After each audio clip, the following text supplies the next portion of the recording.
our partners in education from Dominion Yard, we're certainly neighbors, to grandparents, to uncles, even to dads and brothers who have left to go to Saudi Arabia. In support of these men and women, we have declared this month Patriotism Month at Koya Life. Today is Red, White, and Blue Day, and I salute those of you who wore your red, white, and blue to show your spirit. The American Legion organizations made it possible for all classrooms in the Rowan Salisbury schools to have new flags. You see ours displayed on either side of the auditorium. These will be presented today to representatives from each classroom. We are indeed honored to have with us a very special person who will talk to us about the pride of the flag and then present these flags. On the national colors, we have Staff Sergeant John Heidenescher from the Marine Base, Camp Lejeune, North Carolina. On the North Carolina colors, we have Sergeant Mike Ashley, Koya Life. Assisting, we have Lance Corporal James Robinette, graduate of Koya Life, presently Camp Lejeune, North Carolina.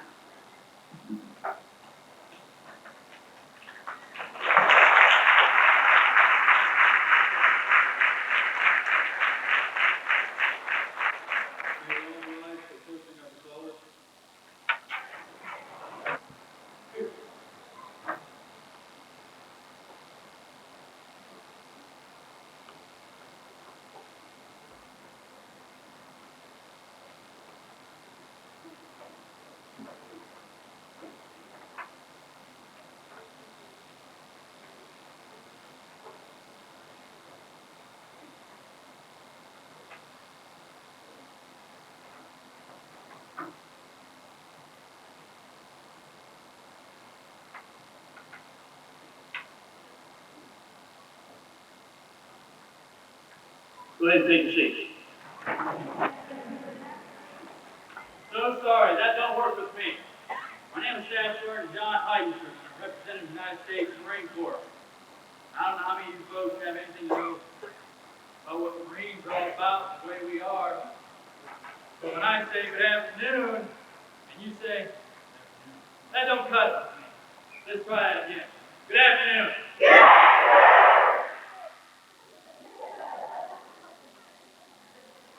Is this the elementary school? No! It sounds like the middle school that you are. Good afternoon!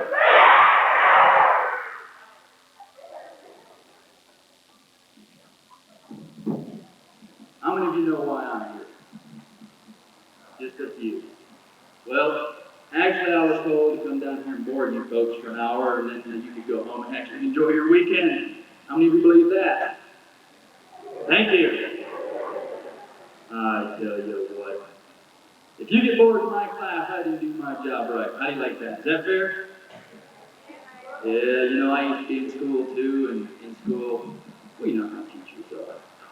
See, I can get away with this because I'm up here now. Sometimes teachers are boring, aren't they?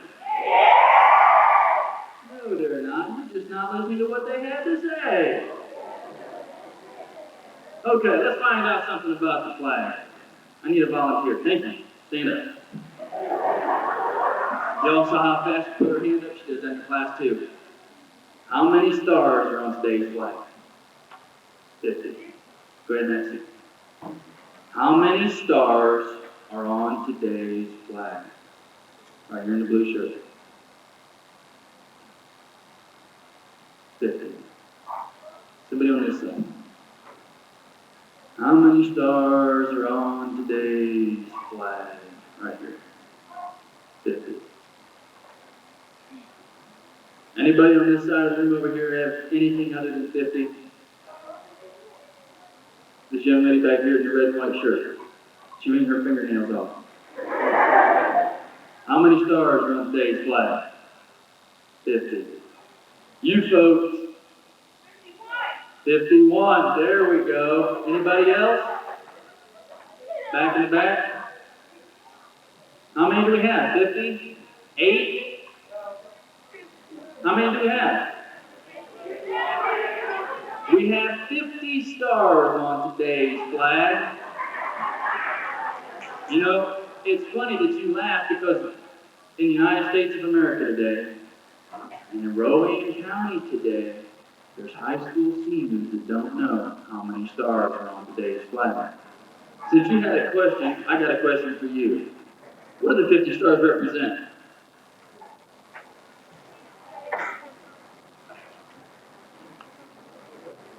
They love it when I volunteer like this.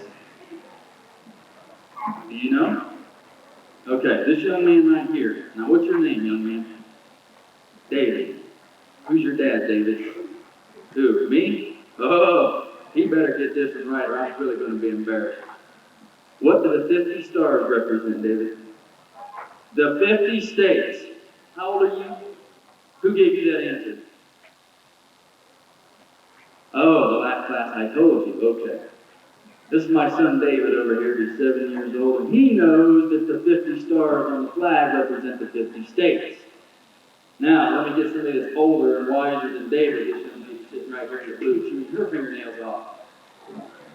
How many stripes, how many horizontal stripes are on today's flag? 50, right? How many horizontal stripes are on today's flag? Do you know? Okay, let me pick on somebody else. This young lady, I got her so embarrassed. Who's wearing a Bart Simpson t-shirt? Over here in the front, stand up. Okay, Bart man, I want to know how many horizontal stripes are on today's flag. 13. See, even Bart Simpson knows how many stripes are on today's flag. Okay. What big holiday is soon coming up that everybody's dying to have happen? Christmas. You know the neat thing about Christmas, all of us, we expect mom and dad to buy us a Mercedes or a brand new bike or, well, let's face facts. Today, in the United States of America, wouldn't you just like to have it nice and simple and have mom and dad put money under the tree? Yes. Okay, since you like money so much, I'm going to offer a $100 United States savings bond to an individual that can answer 2 simple questions. Now, the thing about this $50 savings bond, I've got 3 kids. I'm going to let you know this up front. I've got 3 kids. Your school is not sponsoring this $50 savings bond. Okay, $100 savings bond. That's right, keep me honest. Your school is not representing me for this $100 savings bond. The Marine Corps is sponsoring me for this $100 savings bond. This comes out of my pocket. So if you get this right, my kids won't have Christmas this year. No, let me have 2 volunteers. This young lady right here in the white with the big ribbon on her. Yes, you. Come on up here. This is like the Price is Right, isn't it? Good. Good. You folks will have this ease. You got a teacher helping you out. I need a volunteer from this side over here. This young man in the white. That's right, you. Come on over here. Now wait a minute. On the Price is Right, they come down and they're screaming and yelling and they're all happy. Come on over here. Now what subject do you teach? Science. Good. I'm glad you're not a history teacher because I'd really be in trouble. You like to stand over here by your teacher? Do you have this fine teacher in any of your classes? No? Okay. Now you folks know as well as I know, the teachers don't like it when we cheat, right? Now if you you're sitting there shaking your head like this, if your teacher saw you looking on somebody else's paper, they'd take your test away and give you an F, right? So we will have no cheating over here, you two. 2 questions. The first question is this. Now I'll let you work with your teacher on this if you want to. I'm going to ask 2 questions. If you get them both right, I'll give you the $100 savings bond because she's got all the money anyway. She's a teacher, right? Okay. And we'll split it with her? Okay. Your question is this. This is your first question. Who wrote the Pledge of Allegiance? Ah, look at the faces now, right? Okay, now, let me help you out. His first name was Francis. Okay, I'll let you repeat it. Francis Scott Key. Francis Scott Key. Survey says.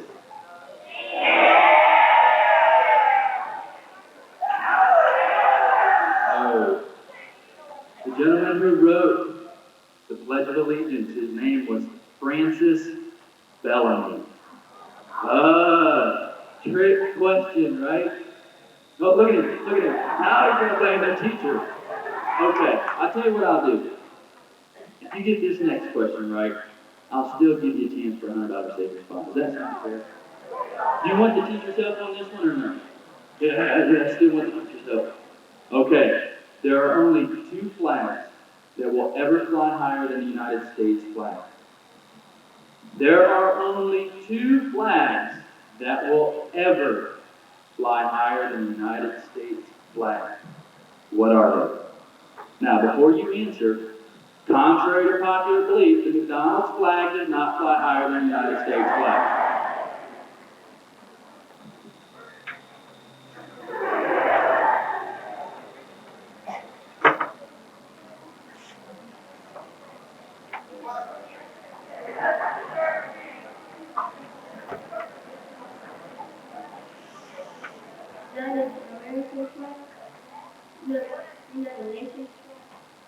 United Nations flag. They're in the news a lot today, that's for sure. Survey says. Yes. The United Nations flag does fly higher than the United States flag. While the United Nations are in session, the United Nations flag flies higher than all of the flags. Okay, you're halfway there, young man. All you need to do is read the other one. You know, now look at this. This is as bad as laughing when you're sitting by your best friend. What's the answer?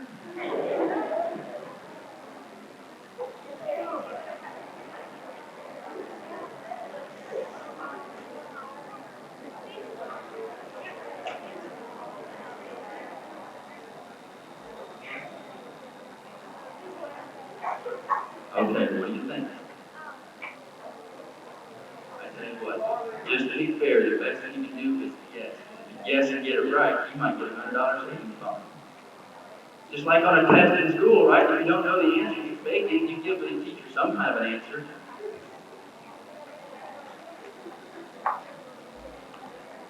Okay, what do you got?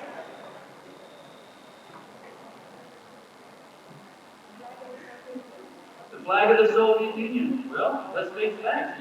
The Soviet Union's been in the paper quite a lot lately. As a matter of fact, someone by the name of Gorbachev has been in the newspapers as much, if not more, than our president. So what do you think? No. There's only one other flag that flies higher than the United States flag, and it's called a church pennant. And it's used to board our naval vessels, our Navy ships, out on the clear blue oceans. On Sunday mornings when church services are in progress, this church pennant is put above the United States flag, and it flies while church services stay in progress. After church services are let out, the church pennant comes down, and a flag called Old Glory goes right back up on top. You've been in here 5 minutes and you've learned something already, haven't you? Yeah! I appreciate it. Thank you very much. How about giving these two a round of applause?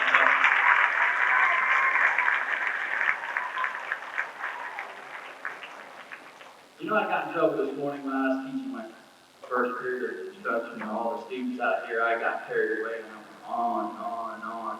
Some of them folks almost missed lunch. And I was told, don't do that in this class, because you folks will miss the bus. And then you're stuck here with me. I can talk a long time if I want to. September the 13th, 1814, what happened? You're right, the British were over here. And what they had with them? That's right, gifts. And they were taking these gifts over here. Where were they taking these gifts?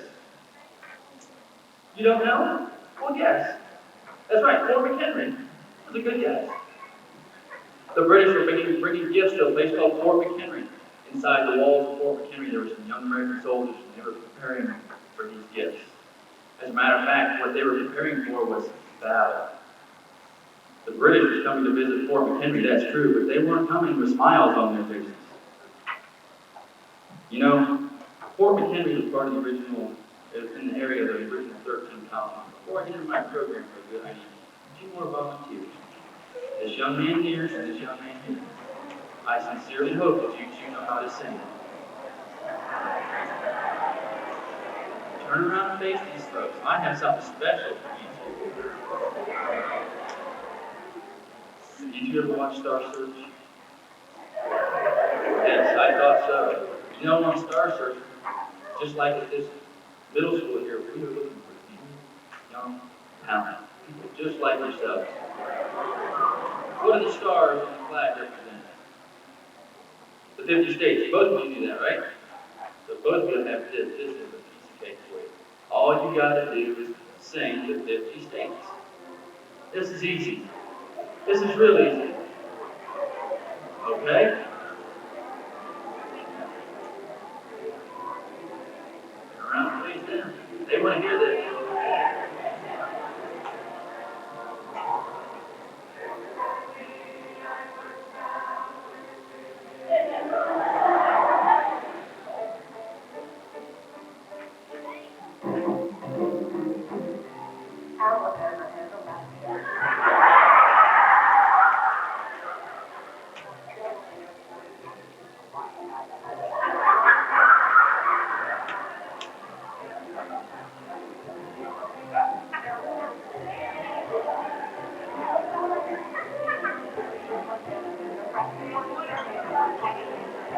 What was number 28? Nevada. Good.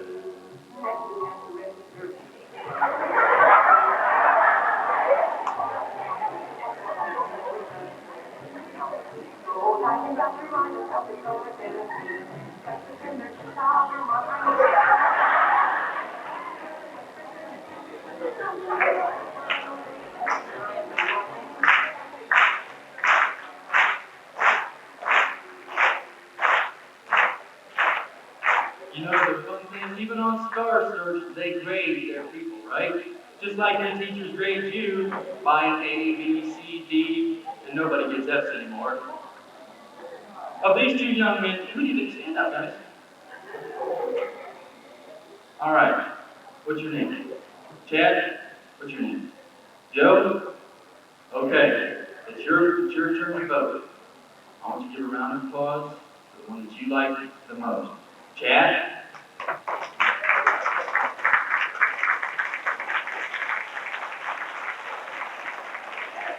Okay, that's good. Joe?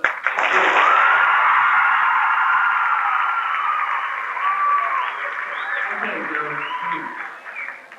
You're the winner. You know what the winner gets to do? He gets to do it again.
You know, in the United States Marine Corps, we love winners. And we believe that you're a winner if you want to be a winner. Just because you have to be second or third doesn't mean you lost. That just means you didn't win as much, right? That's right. Joe, I'm going to tell you something, young man. I have given this presentation for 3 years. And in 3 years, you have given me the best performance I think I've ever seen.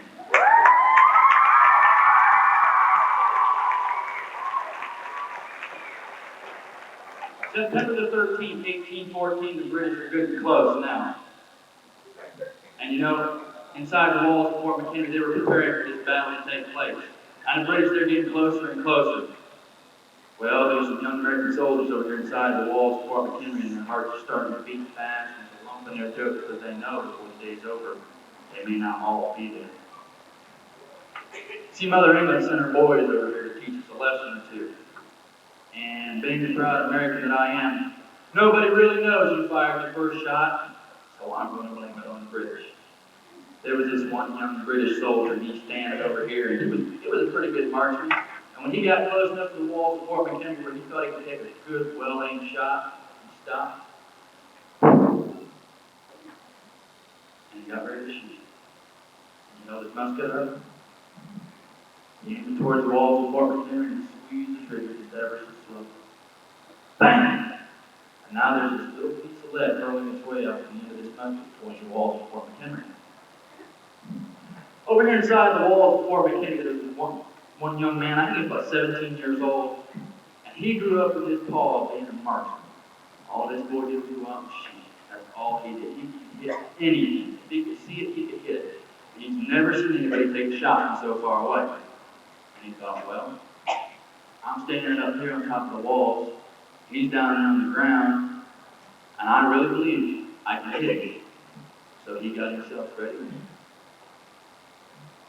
and checked the wind, and there was no wind. Run his thumb across the top of his musket, raised his musket up, ready to take a shot. And he looked at that British soldier that fired his musket first, because he thought, well, we're going to see who's best. And he squeezed the trigger just real slow. And about that time, he caught that piece of lead right between his eyes, where that British soldier took the first shot. The Battle of Fort McHenry had started. September the 13th, 1814, just like in battles past, young men lose their lives.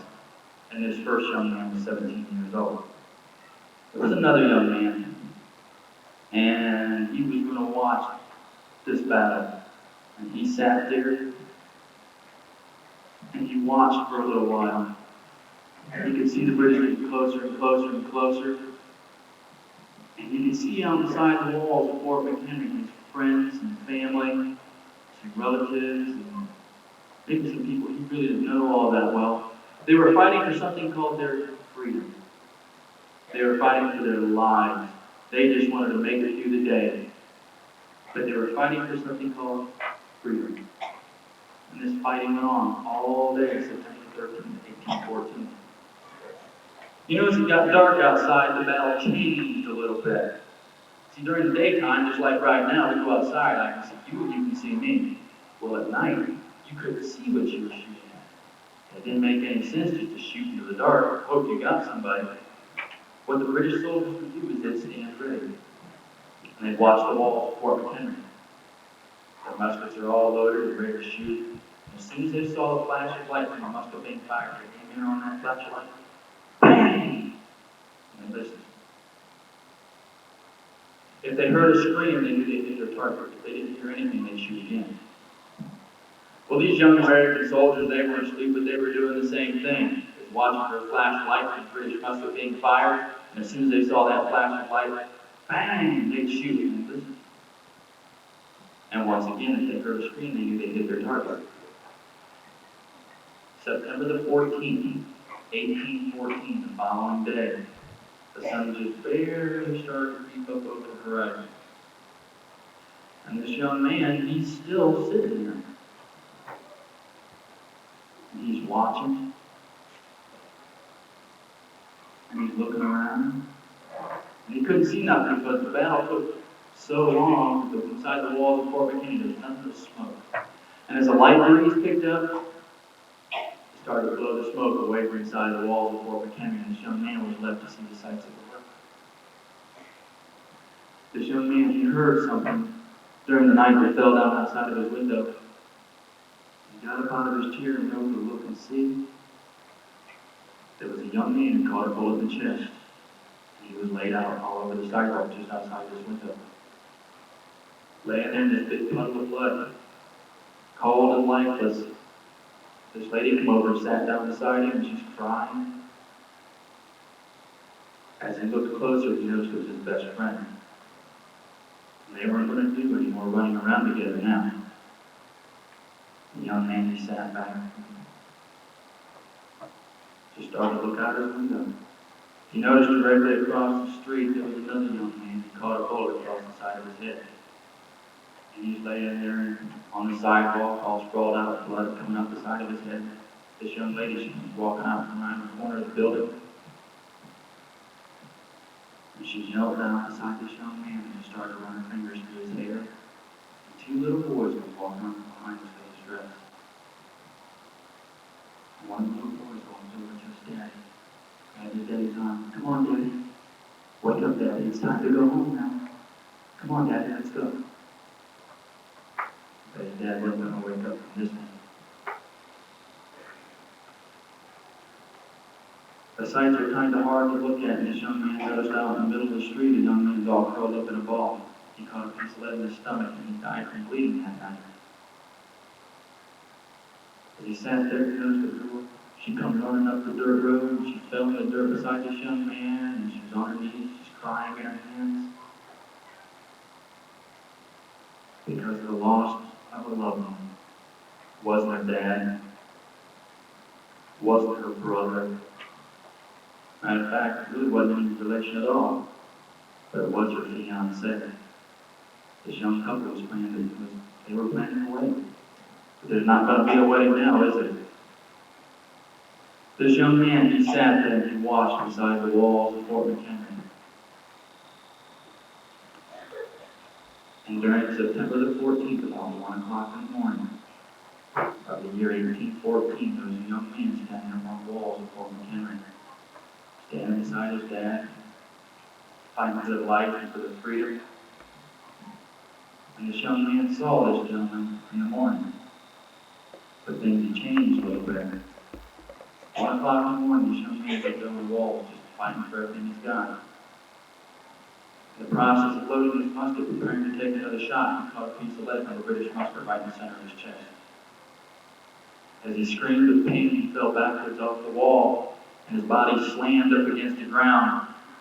This young gentleman had one thought run through his mind, and his thought was this: before I die, I want to make my way to the center of the courtyard by that big pile of rocks. There's a flagpole there, and there's a flag that's flying. And he wanted to crawl over there and help hold up that flag that he was fighting for, that he was so proud of. And this young man began to crawl.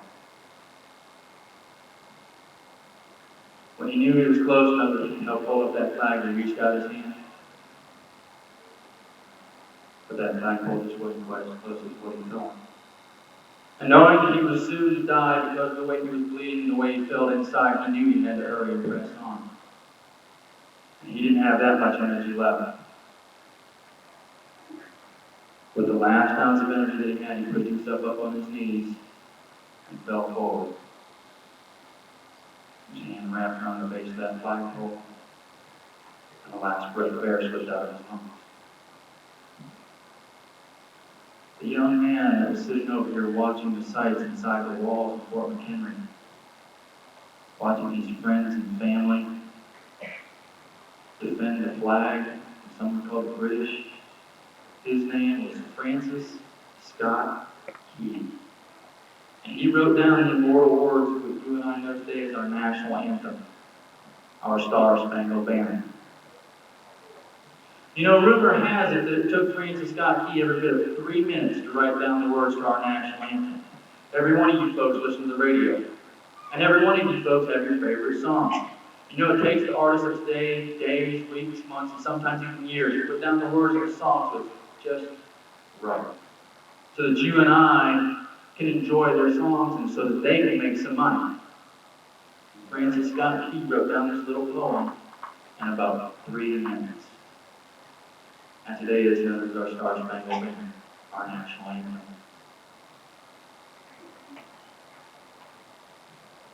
Whether you folks realize it or not, this is a history class. It's about my flag. And in a minute I'm going to play my national anthem for you. I'm a little bit arrogant in calling it my flag and my national anthem. You'll understand why before I'm done. You see, because there's a right way and a wrong way to render respect to my flag during the playing of the national anthem. You see, Francis Scott Key, he didn't have to think of the words of the national anthem because he could see them. When he looked out his window, his best friend laying there dead in a puddle of blood. As he looked across the courtyard with this little boy trying to wake up his dead father, and he saw this one young, brave man who had his hand wrapped around the base of the flagpole. Francis Scott Key could hear the words of the national anthem as he heard a British musket fire, and some poor young man standing on the wall of the Fort McHenry caught that hot piece of lead in the middle of his chest and died during the fighting. Francis Scott Key could smell the words to the national anthem. And the words to my national anthem at that time had the smell of burning gunpowder and death. See, the national anthem and the Stars and Stripes, they were real to Francis Scott Key. And it's real to me as well. There's a right way and a wrong way to render respect to my flag, and unfortunately in the United States of America today, we all know the wrong way. It's football season. We're all going to the high school football games now. When we get there, the first thing they do is play the national anthem. And they start playing the national anthem, and after the national anthem, we start a little bit. We decide maybe we better get out of our chairs because everybody else is standing up. And we stand up, and what do we do when we stand up? We just stand there. And since we're busy just standing there looking around to see what everybody else is doing, notice over on your right-hand side, there's your brother. Sure enough, he's the one that you're going to be like one day. And he's standing there during the playing of my national anthem with his ball cap on. Oh well, right? Because you're just busy standing. And during the playing of my national anthem, your sister, she's 2 rows down in front of you. Mom wanted her to sit close, but she didn't have to sit right with you. And there she is, struggling with her boyfriend, trying to get their arms around each other during the playing of my national anthem. And you just standing. Oh, now here comes the good one.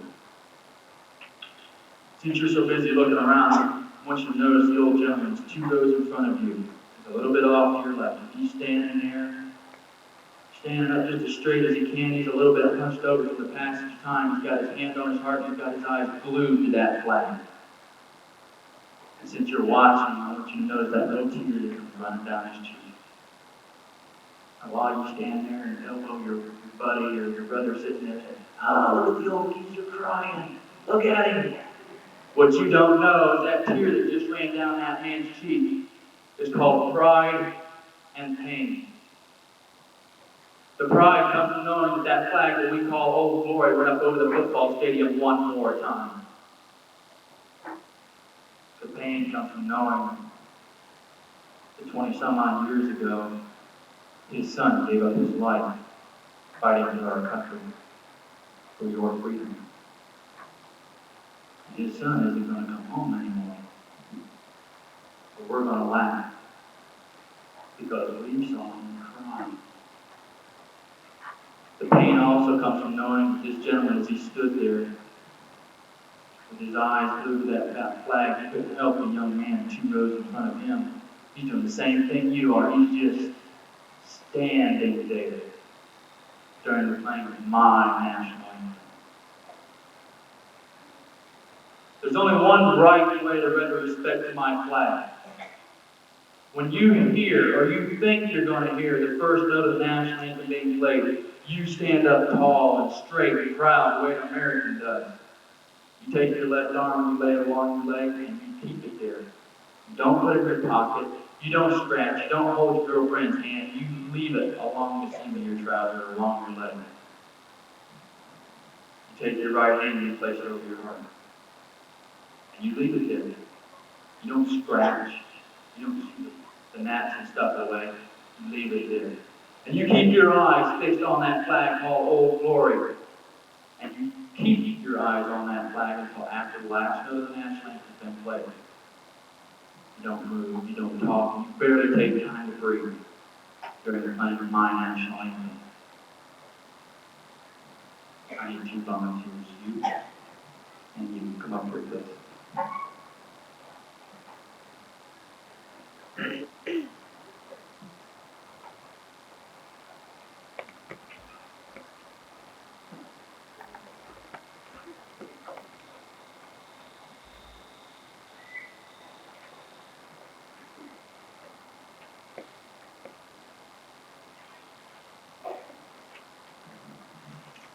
When I go to school, I believe in bringing a little bit of history with me. After all, I'm talking about my flag. This part of my program is real hard on me this morning. And for those of you that think you know what Marines are all about, you know the same Marines that chew up tin cans and spit out nails. I had a lump in my throat so hard, and it was there, I could hardly breathe, it was hard to talk, because of what this flag means to me.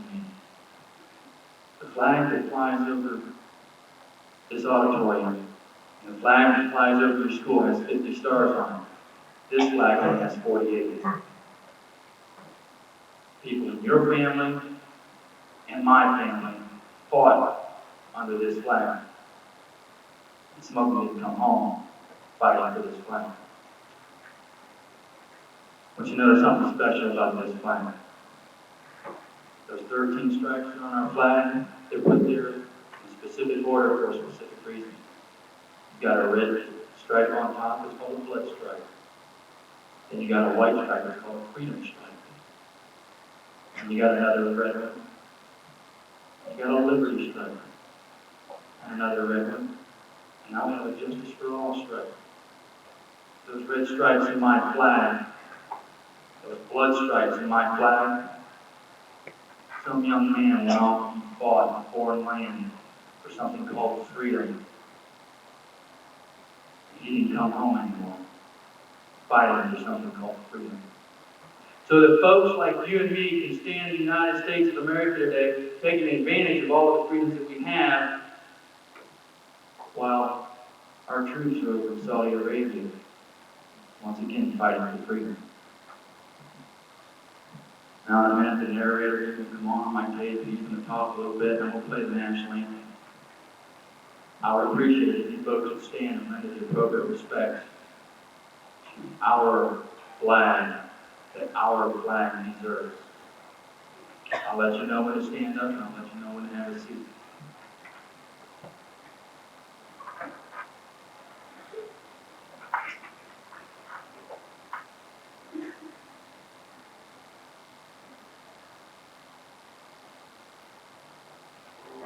When in the course of human events it becomes necessary for one people to dissolve the political band which has connected them with another, and to assume among the powers of the earth a separate and equal station to which the laws of nature and nature's God entitle them, they should declare the causes which compel them to separate. We hold these truths to be self-evident, that all men are created equal, that they are endowed by their Creator with certain unalienable rights, that among these are life, liberty, and pursuit of happiness.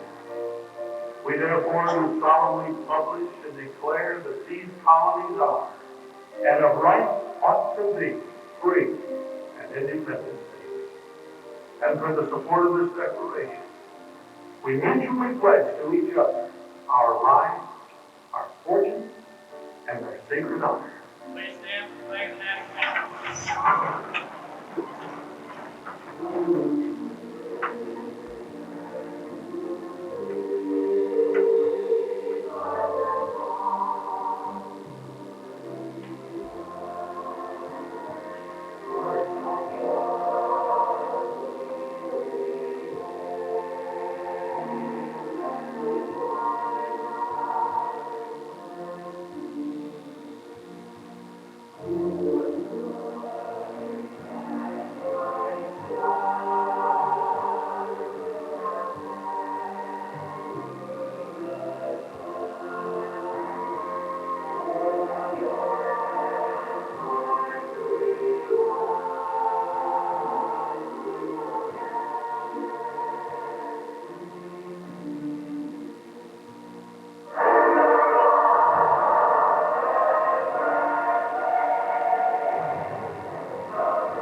Thank you very much for taking a seat.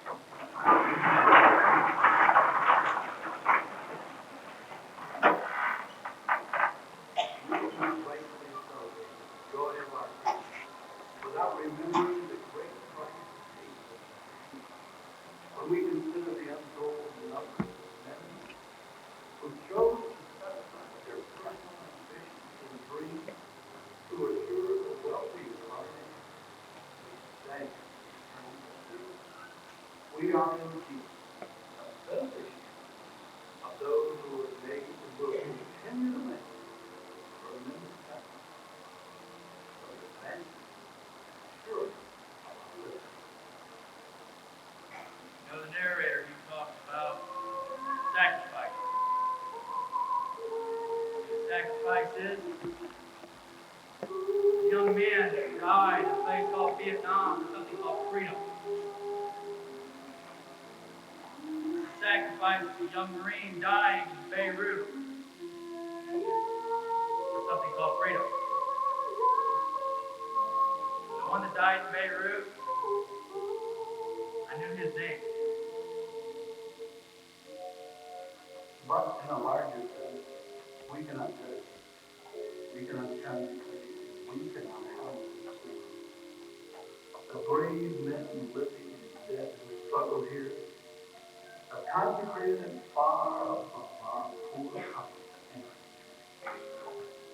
The world will little know or long remember what we say, but it can never forget what we did here. It is for us to live, rather to be dedicated here to the unfinished work which they who fought here thus far know.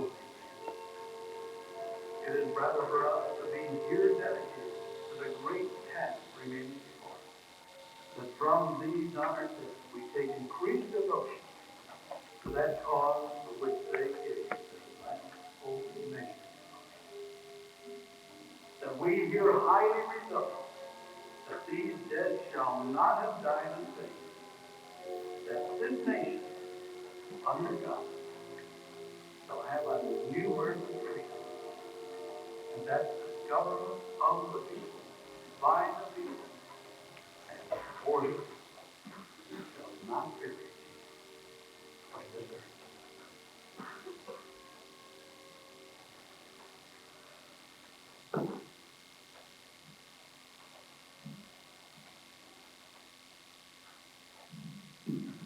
You know, we all think we know what a hero is. A hero comes home from some war and he's got ensigns, medals, and ribbons on his chest, and he walks tall. You know, the bad part about it is they don't think they're heroes because they were there to do a job.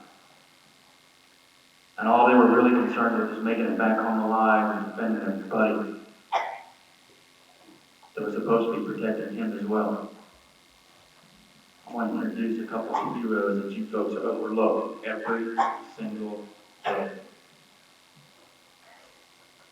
You have quite a few heroes in this particular school who don't even know it. Your heroes that you go to school and visit every day, they're known as your history teachers. Because every day these people come into school and try to dedicate a 4-year college degree to teaching you about a flag that I can come up here in an hour. You're sitting there thinking, this is great. And your teacher has trouble getting you to bring your books to class. And your teacher hasn't told you anything that I'm not telling you now. They said all this stuff before me. And your heroes are the history teachers that are teaching you about these United States of America. About my country and your country. I want to take you folks on a little trip, and in order to get you right and to have you go, you have to get real comfortable in your chairs. Lean back. You let me be the narrator, you put the living color into this picture. I want you to go ahead and close your eyes. I want you to picture a young military man. You pick what branch of service you like the best. You put that young man in this picture, and quite handsome and built well and rather are smart. All this young man's ever wanted to do is live in Hawaii. After all, that's the land and it's vacation time year-round. This young man had all of his life's dreams come true. He's living in Hawaii. Been married now maybe about 2 weeks. Has himself a nice little house. His house overlooks the waters out there. He woke up one Sunday morning to give his wife a hug, and she's out in the kitchen already fixing breakfast. As he stood up and got dressed, the aroma of freshly perked coffee just filled the whole house. Oh, I thought that smelled good. His wife, she's out there, she's cooking bacon and eggs, and he can hear this stuff frying up in the skillet, and he can taste the food, and he's still back in the bedroom. Walks out to the kitchen, gives his new bride a big hug and kiss. Well, she's just beautiful. There is no woman in the world that's more beautiful than this man's wife. After breakfast is over, they pour themselves a hot cup of coffee and walk out on the front porch to enjoy the view, to enjoy their vacation home. They walk out on the porch with this hot cup of coffee, and they look over this harbor, and the sun's coming up on the horizon a little bit, and you see the sunbeams just dancing across the waves. That's beautiful, isn't it? As the sun comes up on the horizon a little bit more, you can feel the sun rays hitting your body, and it just felt so good. It's nice and warm. About 2 blocks down the street, there's a little playground. There's a bunch of kids playing out there. It's early, that's true, but they're out there playing just the same. There's 2 little girls rocking back and forth on the teeter-totter, a couple boys and girls swinging on the swings. About 4 boys are over on the monkey bars, and they're screaming and yelling and having a big old time. The sun comes up on the horizon just a little bit more. It's starting to get warm now. That sun feels good. Next door neighbors, they come out of their house and they look over at this couple and they smile and wave and say, "Hey, how y'all doing?" This couple, they look back and smile and they wave. They kind of enjoy this. Beautiful Hawaii. And they look out over the harbor, and these giant Navy warships are rocking back and forth in the tide. Back and forth, just like a big baby in a cradle. Well, the sun comes up on the horizon just a little bit more, and about that time, 100 Japanese fighters and bombers come in with the sun. Bam! Pearl Harbor is on fire. And these giant naval warships that were rocking back and forth in the tide like a baby in a cradle, they're on fire now, headed toward the bottom of a place called Pearl Harbor, where hundreds of sailors would die and never even see the light of day that particular day. Bam! It happened again, only this was a little bit closer. Matter of fact, that was just 2 blocks down the street where that playground used to be. There's nothing left now but a big hole, twisted metal, and bits and pieces of what used to be little kids. As a Japanese fighter soared overhead, he opened up with his machine guns and literally cut the next door neighbors in half as he flew by.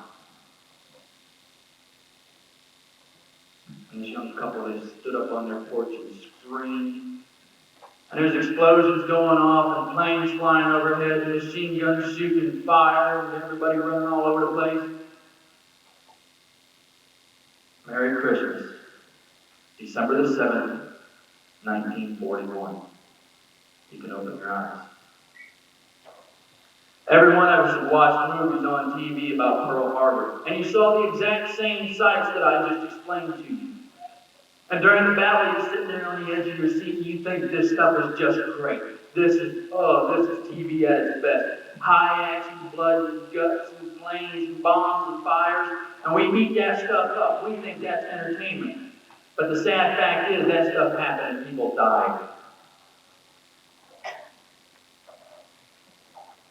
When the shooting stopped and things calmed down a little bit, that's when Pearl Harbor got back. Because some poor colonel had to go to his office behind his big desk and comfortable chair and had to make a couple phone calls. And as he punched up the numbers on the phone, and the phone rang, he thought to himself, I really don't want to do this. And at that time, an old gentleman living in Montana picked up on the other end of the phone, and the conversation was like this, as the old gentleman answered, "Hello?"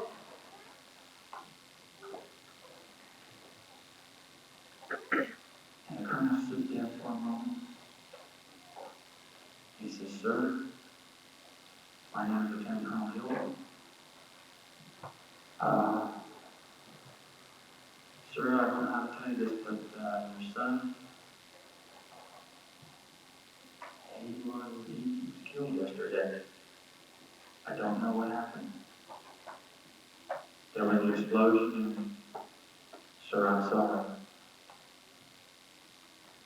As the old gentleman in Montana took the phone away from his ear, he noticed over in the corner of his living room, there was a big Christmas tree that he went out and chopped down. He drug this Christmas tree half a mile from the woods to get it back in his house. His boy only wanted one thing for Christmas. He talked about it for a year and a half. He wanted a new shotgun so he could go out hunting with his dad. And it broke this old gentleman's heart to know that he looked underneath that Christmas tree and there's his boy's shotgun. And his boy wasn't going to come home and get his shotgun.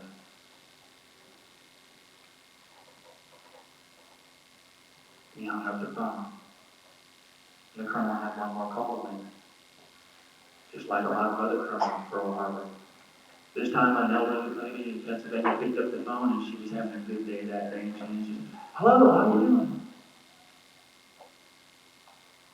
And the colonel had to say, "Ma'am, I'm sorry. I'm afraid your son just died over here a couple days ago. Ma'am, I'm so sorry." As the lady took the phone away from her ear, over in the corner of her living room, just a little house, she had this little artificial Christmas tree that they've had for years and years and years. And what broke this lady's heart was the fact that she hadn't had the time to go buy her son a Christmas present. And now he's not coming home at all.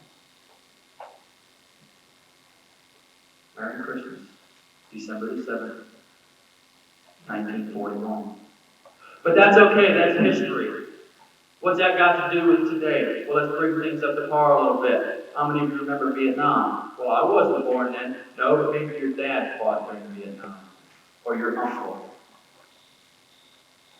Maybe they fought during Vietnam. That wasn't my family. Okay, let's bring it up just a little bit closer now. How many of you were alive in 1983? Yeah, I thought so. Put your hands down. How many of you remember hearing the stories about Beirut? When the barracks blew up and 230 some odd Marines lost their lives. I was supposed to be there. And friends out of my unit never came home anymore. Those are people I knew. I knew their faces. I knew their names. And we were running around together. But not no more. But that's okay. That's still history. All right? Let's get away from it being history. Let's make it last week. Every one of you have seen the news about Saudi Arabia. If you know somebody in Saudi Arabia, and you haven't sent them a letter, it's a crying shame. Because they need to know that people care. What's hard for me, 9 months ago, I was a recruiter in this area. For 3 years, it was my job to put people in the Marine Corps. And I was proud of that. Proud that I could put young Americans in the United States Marine Corps. It's something I believe in. And hopefully, we can just be there for the United States leaders. It's hard for me to be in front of you folks up here. Mrs. Harless sitting over here, I put her boy in the Marine Corps. And he's there right now. He's in the Marine Corps right now. There's a lady in the back of the auditorium, her name is Mrs. Upright. I put her boy in the Marine Corps as well. And her boy is sitting somewhere over in Saudi Arabia. She's never said it to me out loud, but in a way I'm responsible. I put her boy in the Marine Corps. And if anything would ever happen to him, Sergeant H, if you'd have never put him in the Marine Corps. If you would have never put him in the Marine Corps. But you know, that woman's never said that to me. Because we all know that there's got to be somebody willing to fight for our country and for our liberty and our freedom. Well, that's last week. Oh, okay, let's talk about the future then. In 3 months, I won't enjoy the freedoms of the United States the way that you do. Because when this young man, Michael Upright, comes home, I'm going to Saudi Arabia. Anybody want to trade places? No? In 3 months, my wife is sitting over here. That makes this part of my program real hard for me. But in 3 months, I'm going to have to say goodbye to my wife. For what might be the last time.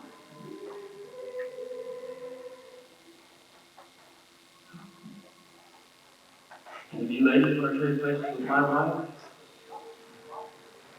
because in 3 months, when I look my wife in the eye and say, "Dear, I gotta go," my wife's going to think in the back of her mind, he might not be coming back home.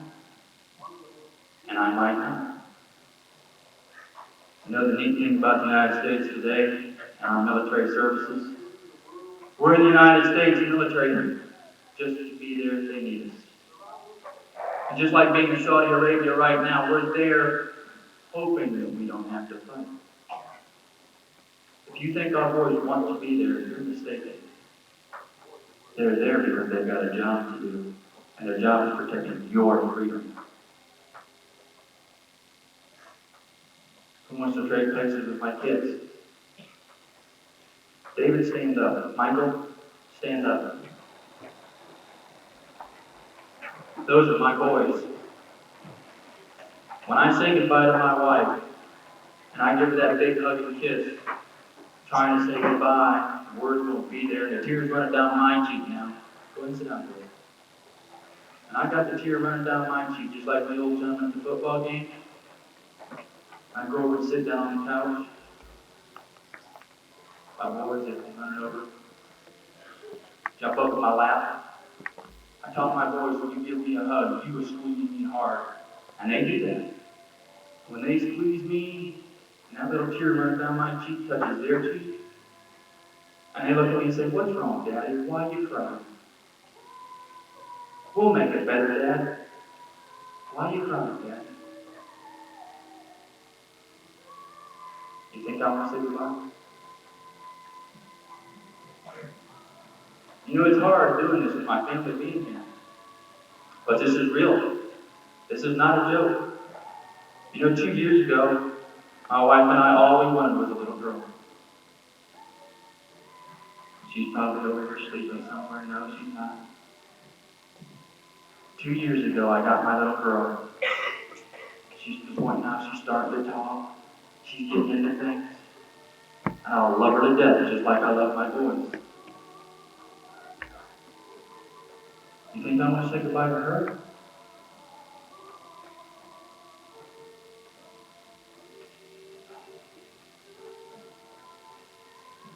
And the following morning, when it comes time for me to actually walk out the door, and I gotta call my mom and say, "Mom, I love you. My mom's over here. My dad and brother live here this morning." Do you think I want to say goodbye to my mom, my dad?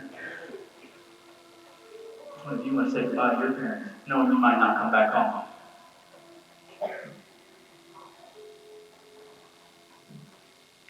How am I to be one? A wife should be standing there with Amber in her arms like she is now. The boys be holding onto her legs. They'll all be crying. I have a tear come down my cheek. And a hand on the doorknob. How am I supposed to call over that door and say goodbye for what might be the last time?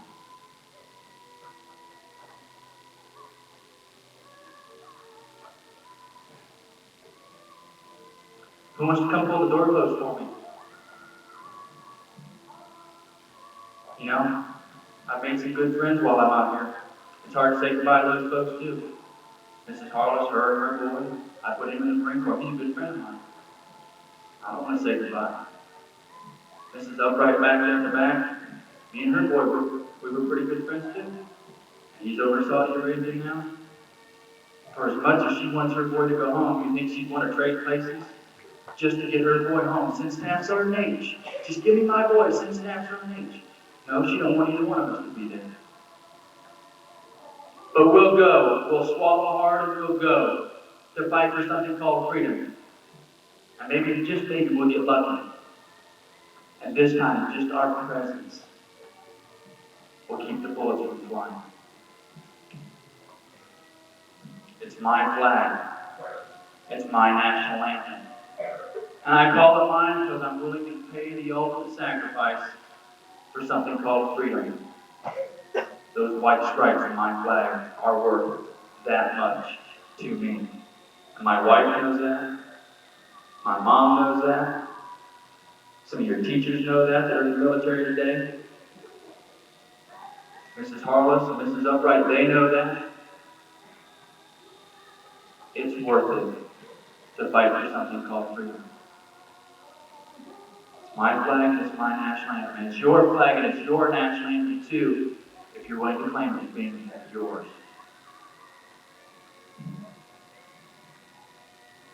I thank you very much for your time and attention. I have a couple of presentations that are rather important. This first gentleman, I knew of him.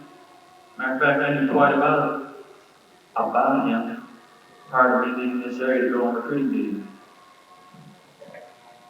And, you know, teachers and students, sometimes don't always understand why people do what they do. Just like in the military, I know some folks don't want us to go, but hey, that's the way it is. Well, this first man's got a real hard job. He's a special person that nobody recognizes. He's got a job that he doesn't ever have anybody come up and say, thank you for doing his job. As a matter of fact, there's probably a lot of talk behind his back because of the things he has to do. He has a job and he has to get things done. And I'm going to recognize him for that job with a flag. Dr. Donald Martin, would you please come forward?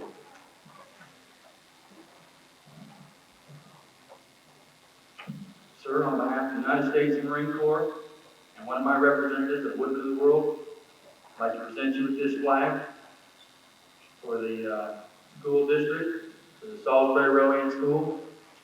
And we just pray that you'll keep this flag flying over our school district and over our nation as long as possible. Sir, I thank you.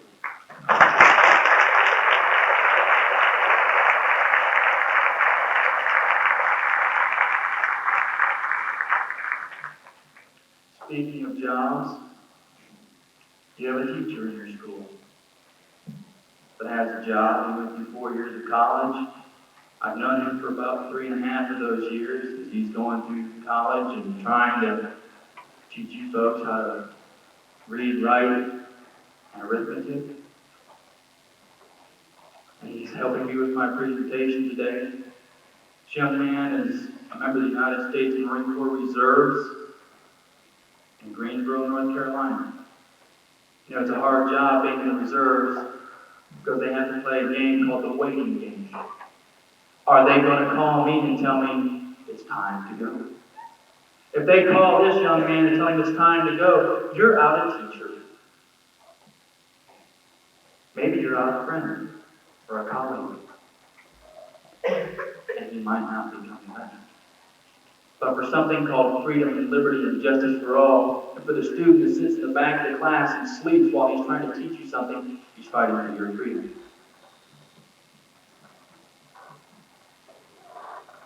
He didn't want to take this flag when I told him about it.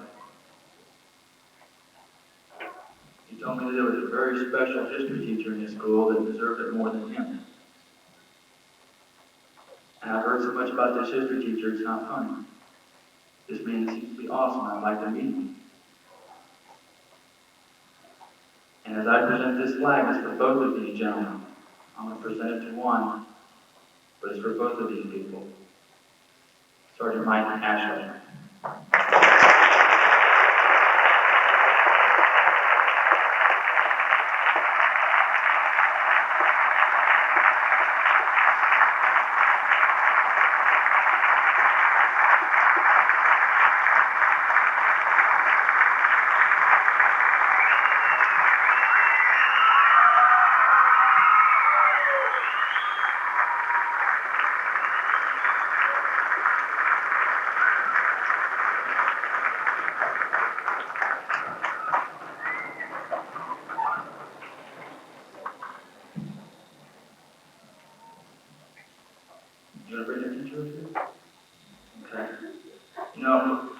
Sergeant Ashley,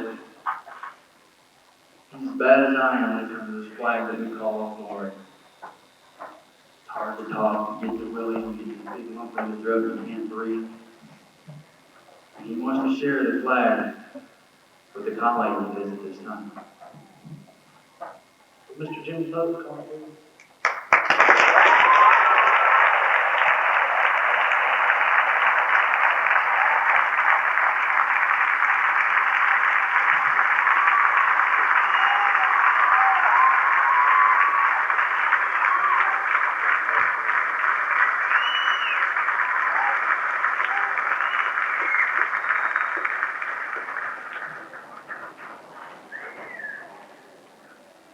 You know, right now, I wouldn't want to trade places with them, because I'm sure that what was in their throat, and how you said thank you.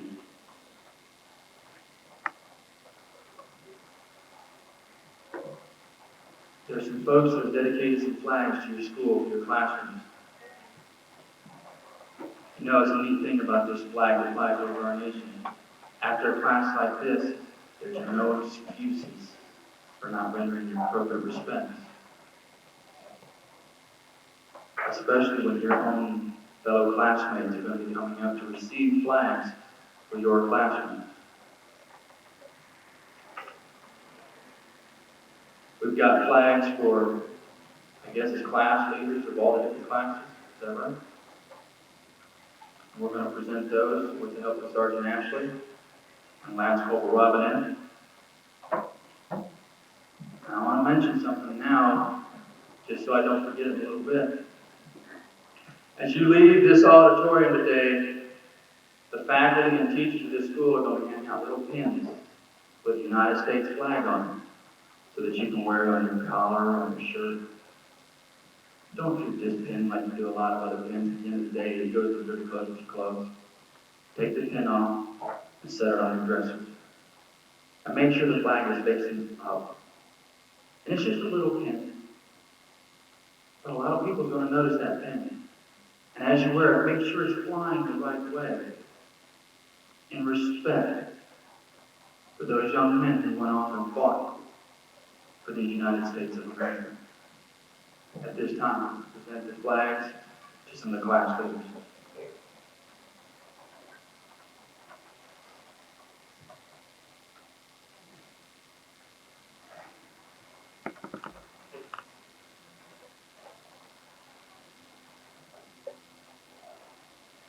Starting with 7th grade, Ms. Darker, representing Ms. Darker, Homeowner Kimberly Shell. From Ms. Badger, Ben Brown. Ms. Brown, Melissa Atlas. Ms. Clark, Amber Burnett. Ms. Strong, Larry Ballard.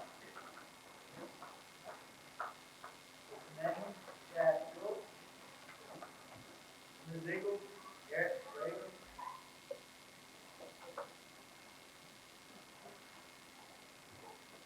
Ms. Horton, Bill O'Connor.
Opposed? Same vote.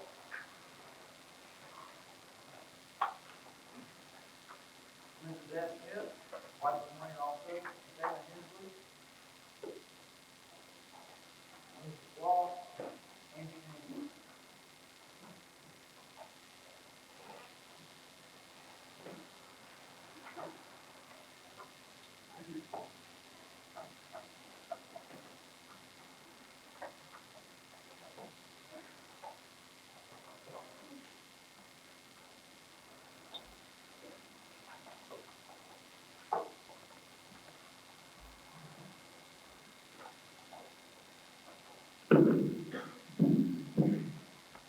I know there's a lot of family members, students, moms, dads, and brothers who come out to the program. And I really appreciate the fact that you come out to support your kids.